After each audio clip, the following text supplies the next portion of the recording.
Welcome and thank you for joining us. You are watching Cape Town Daily. My name is Edna Kangolo. Now, if you would like us to cover your stories, you can contact us on the number 021 448 0448, or you can find us on Facebook. Leave us a message on Facebook. We are Cape Town Daily. It has been a crazy week with taxi strikes and rolling load shedding impacting our news show. We will be back to normal programming on Friday. But tonight we bring you a special show and a screening of the film Homecoming, which was screened at the launch of the Ban of the Box campaign in South Africa.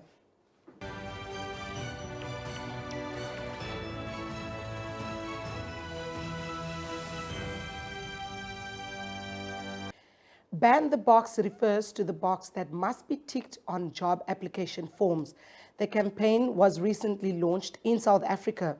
Incarceration Nations Network founder and executive director Dr. Baz Dreysinger says once that box is checked, they either become eligible for the job or at best are extremely unlikely to get it. Dreysinger says people who have paid their debt to society should be given a fair chance to find employment. To mark the occasion, Ian and Robben Island Museum hosted a seminar on the topic, the crisis of post-prison reintegration in South Africa and the world. So before we close out this incredible panel, and we'll be all around afterward for conversation and engagement with everyone, we're back to the interactive part, audience. So we always like to leave things with action steps. So we have a few action steps this evening. The first is, this relates to anyone who can speak. If you can speak and you are willing to make a pledge that when you speak about people who have been in prison, you use humanizing language, which means not the O word or the XC word, but you say formerly incarcerated person, person who's been in prison, anything that centers humanity. If you pledge to do that going forward, and perhaps even when you hear others use it, politely, offensive terms, politely say to them, you know what, that's not actually how we prefer to refer to people, because they are people, and we are looking to change the narrative and reduce the stigma. So if you're willing to take that pledge, raise your hand. All right, it's a good number of people.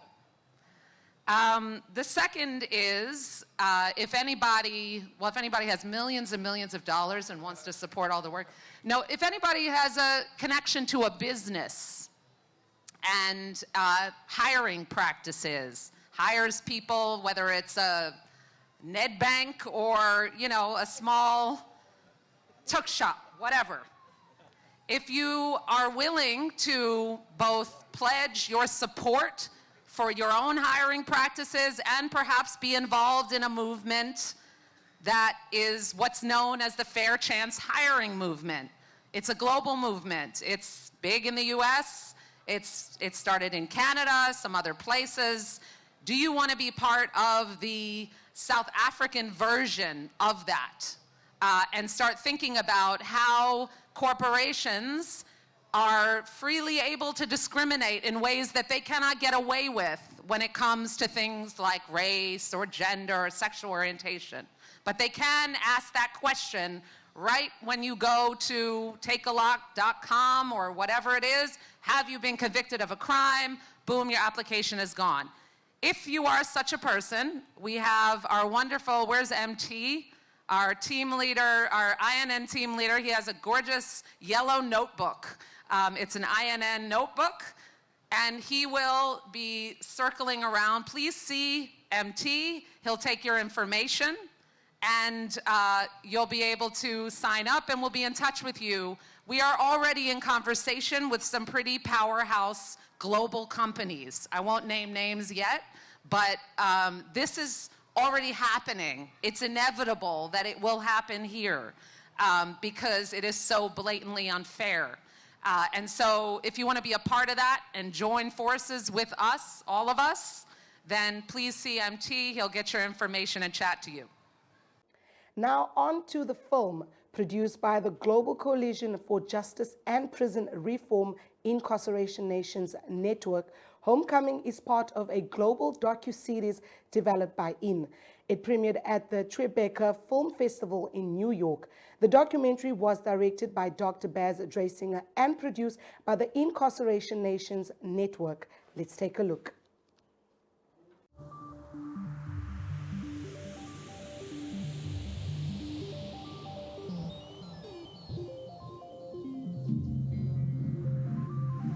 You know, I read a story when I was young, a man called Rip Van Winkle. So he slept for about 20 years, or I don't know, woke up and went to his house. People couldn't recognize. That is exactly how I felt. A lot, like Accra, a lot of things have changed.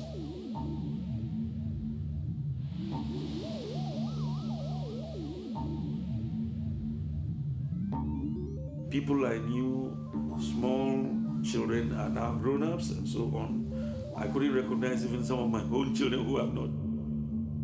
So, adjustment, it was difficult. It was difficult to adjust.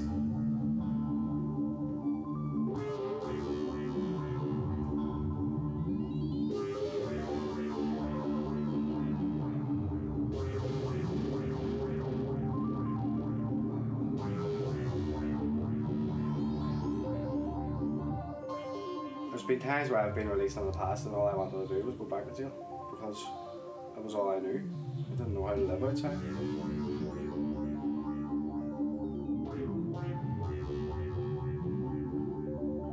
Most people, once they've been arrested and then they're out of prison, it's very difficult to get a job. The society doesn't look at you the same way. So they thought, no, it's better to go back to prison.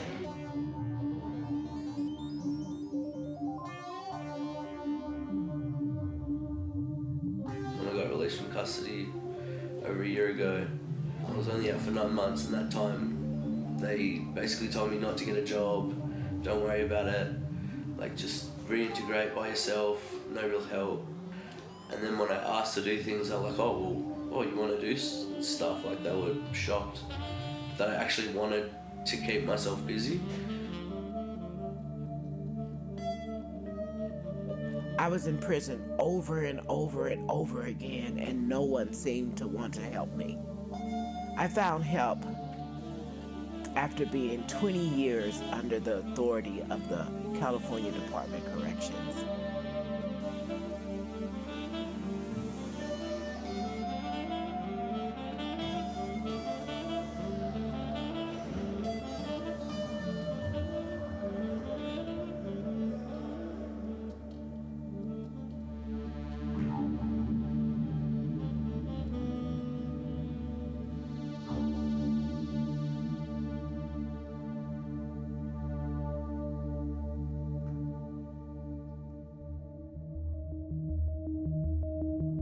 The only accommodation I could find was with people that I used to use drugs with. But I also tried to get housing. I went there every day for 3 months, and they said within 90 days I'd have a house, and 9 months later I didn't even get a phone call. I asked to go back to jail 2 months before I went back. I asked parole to go back, and they thought I was joking. And yeah, then I ended up having to do 11 months because no one would listen to what I was saying. And I said like maybe for 4 weeks, every time I went in there, for most of my parole time I was in there, I said, like, I'm going to go back to jail, like, I really need you to understand. And they just thought, like, nah, it's right, you'll get through, it's just a rough patch. And yeah, it wasn't. I knew where I was going to end up, and I knew that I was going to end up there for a long time.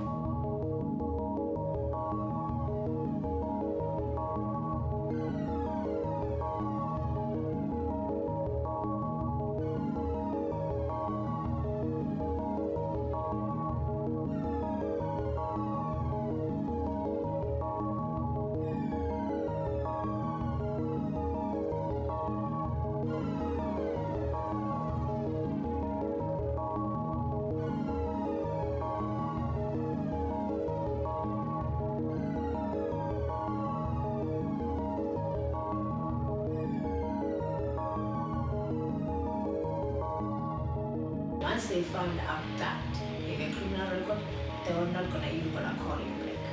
There was one time which I got a good job, and then but I didn't disclose to them because I thought, okay, fine.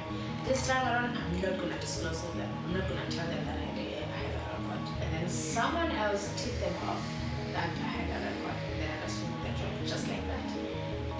It will follow me around everywhere I go. It's gonna be there. It's not gonna go away.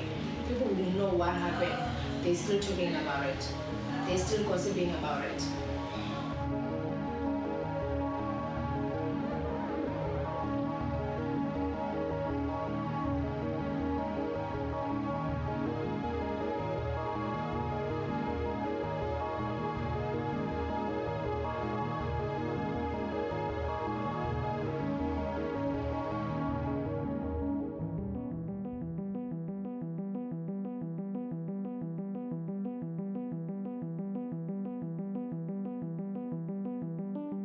In 1982, I lost my son. His name was KK. He was 5 years old. One minute he was playing, and the next minute he was gone. He was killed by a policeman. My world shattered. I began to drink, and my drinking escalated to drug use, and I was imprisoned.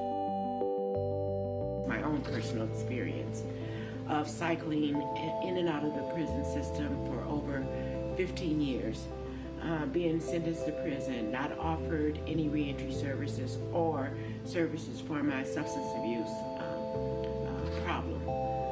Once I found services that helped me to address my substance abuse, grief, and trauma, I healed and was on my way.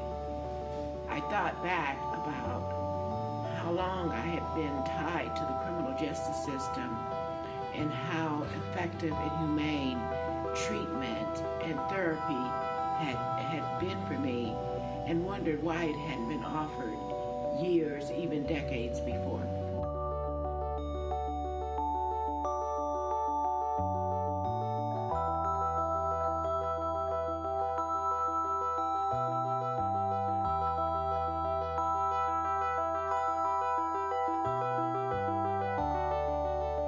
Anxiety, so I could never do any of the training programs that they have in there to help you rehabilitate. Then I don't know, the way I would see prison over here is it's just designed to bring you down. It's just designed to break you. The last time I got out, I think I got too proud of myself. Convinced myself that I'd turned the corner and I had to go back to jail. It was sort of like a wee wake-up call, you know. God telling me that your work's not done. Oh, I've said it so many times, but I get fed up with saying it, to be honest, because it's like you're letting yourself down every time you do. Setting yourself up for a fail.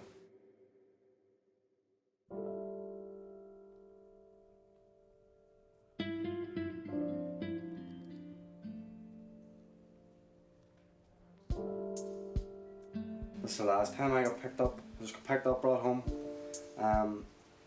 It was easy getting help with getting a doctor's appointment, or even a doctor's surgery, dentists. Whenever you've done so many years in jail, you don't know where to go, where to start. You don't know how am I getting my benefits set up, how do I go about getting a doctor's or an ID or a bank account or whatever. And William's helped me a lot, like, so he has.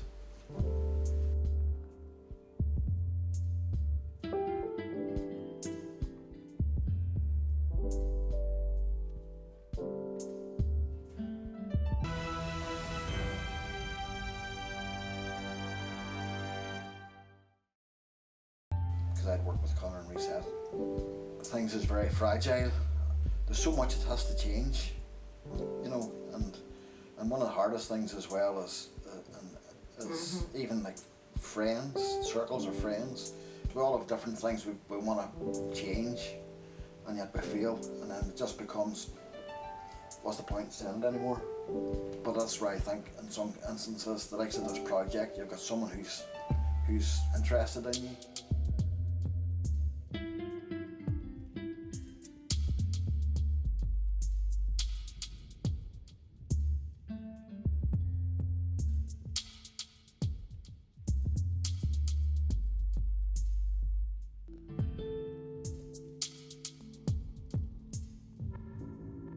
was like everyone else, I didn't think it was going to be as true, or, you know, and I thought, oh, I'll give them benefit of the doubt. And I came out and it was everything and more. Like, I have safe and accommodating housing, you know, I've got a lift to work every day, I've got employment, they'll help me go to my programs, they want me to succeed, and it's an added support along with parole and everyone else that don't really care that much, but the people in the Worldview program, they actually care, you know. Like, yeah, it's good to see that people actually care about us. Like, just because we're criminals doesn't mean we shouldn't, you know, we don't matter in that. I feel like I actually have a chance of finishing my parole and succeeding. So, yeah, it's a lot different. Like, I feel a lot more stable. And the support network, it's not just one person, it's not, there's 5, 6, you know, 7 people. Even the people that have done the program before me that are still here, that are living with me, I can go, and if I feel like I need to speak to someone after hours, I can go speak to someone. Or I can call one of the facilitators. Yeah, housing, accommodation, yeah, that's mad. But to have the support 24 hours a day, that's amazing. Like, no one gives that to anyone. After I found the help, I thought about all the women who were getting off the buses downtown LA, Skid Row, just like I had got off the bus a half a dozen times, looking for a way out, looking for a way up. Well, after I got stronger and saved a little money, I began a new way of life reentry project. I began a new way of life in my house. I would go down to the bus station and I'd meet them there and I'd say, girl, I have a house if you'd like a safe place to live.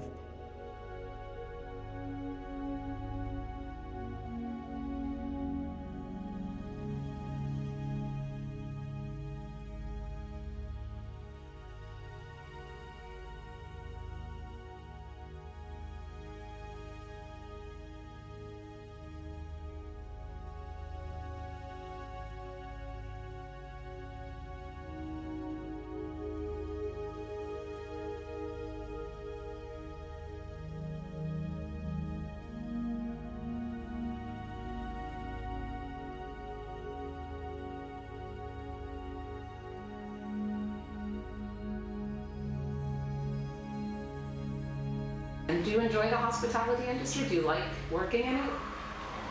I like it a lot. Especially interacting with people, new, different people. It's like, yeah, I love it.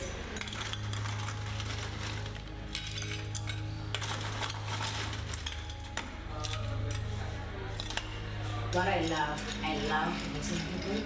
I love talking to people, interacting with people. That's it. That's what I love doing. How can you move on from your past if it's like keeps on showing up in your face? And the society as well is still there, like reminding you what you did.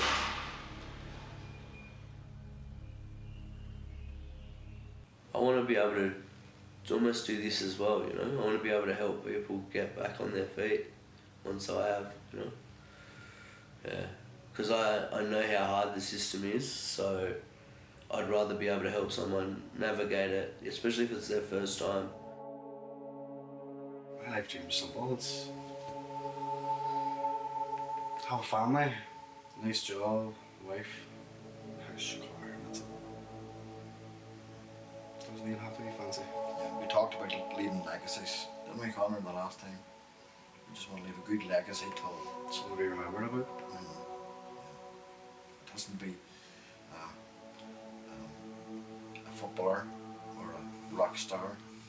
And we talked about that. I used to play in a punk band many years ago myself. But the That legacy, would have been funny to see. yeah, it would have been. But just the legacy is, you know, for me, my legacy, you know, in the sense of if I can give Connor hope, that's a fantastic legacy. And if he can do the same then for a family of his own or for some other person, it was a real, tangible legacy.